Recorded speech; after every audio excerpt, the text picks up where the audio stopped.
It's time for a video game anniversary video.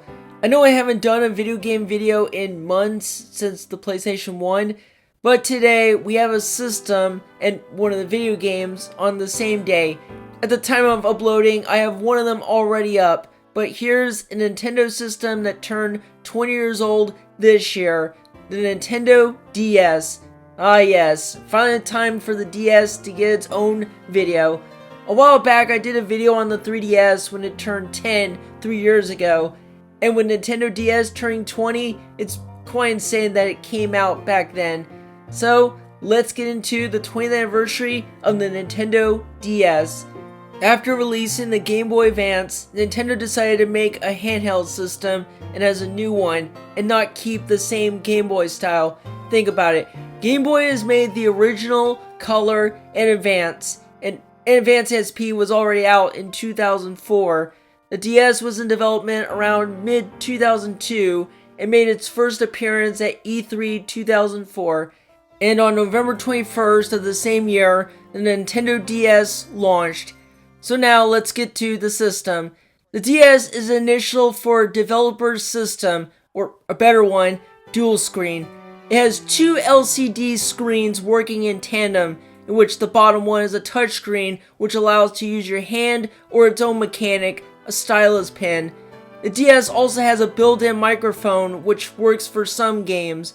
Like the Game Boy Advance SP, it has a clamshell design, but besides the design, it has one of the biggest support that Nintendo has made for the first time on any of the previous Nintendo systems. It supported wireless connectivity, a way to play and interact online using the service called Nintendo Wi-Fi Connection, which started in 2005 and sadly discontinued in 2014, a 9-year run for the service. Also, the DS is backwards compatible with Game Boy Advance games, which were available at the time until they discontinued. Nintendo DS has made 4 different models. The original, which unclear what to call it, but I call it the original fat Nintendo DS. Then there's the Nintendo DS Lite, which I did own that model.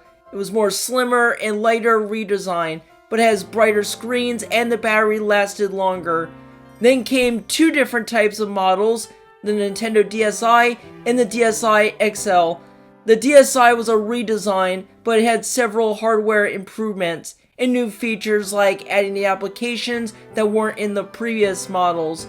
Sadly, the Game Boy Advance compatibility got removed in the DSi. The DSi XL is basically a larger size of the DSi, and yeah, I remember someone owning one, and yeah, it's a big handheld. And yeah, the 3DS did the same exact thing using the 3DS XL.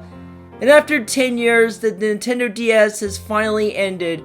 We don't know the exact date when the US discontinued the DS, but it had to be somewhere between 2014 because this Big Hero 6 game was the final DS game ever to be released. Plus, the DS kept going when the 3DS was out.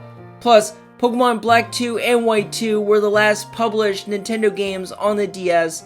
So now, let's take a look at the sales after it discontinued. The Nintendo DS made history. With all the models combined together, the DS has sold 154 million units worldwide, and that's the most record that Nintendo has ever gotten. It's the best-selling Nintendo system, it's the best-selling handheld system, and even the second best-selling video game console of all time. And it's just shy away for 1 million units behind the PS2. Yeah, the PS2 is the best-selling console as of now, and DS was very close of reaching it.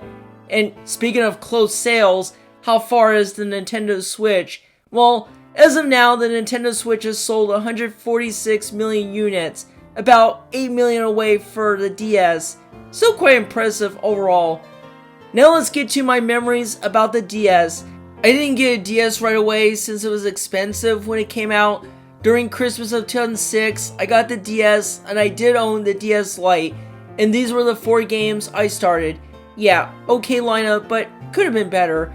I would have liked to try nintendods. They sold a lot. Who knew Nintendo published those pet simulator games and made different versions? And then, when I saw Yoshi's Island coming to the DS, I was getting really excited to play that. One of my favorite DS games was the new Super Mario Bros. First got that back in early 2007 and I enjoyed it. And of course, I couldn't leave the mainline Pokemon games behind. So many great memories with them. Besides that, I would have loved to play Mario Kart DS with players online, Super Mario 64 DS, a great way to experience a 3D Mario game with its adjustments, and even the first Animal Crossing game on a handheld, Wild World. I can go on and on about some DS games, but it was still a good time to play some. Maybe in the future if DS games will ever come to Nintendo Switch online service. But yeah, the Nintendo DS has to be my favorite Nintendo handheld system in terms of its design and quality. And while I had great memories of the Game Boy systems during my childhood, DS was the one I played it the most. And while the 3DS improved more, I still like the DS more. But yeah, happy 20th anniversary to the Nintendo DS, and in the future I'll talk about DS games, and I will save Super Mario 64 DS for its own. Happy 20th to the remake of that game. That is all for the video, and check out my new video that came up today. Yeah, another one. See you guys soon.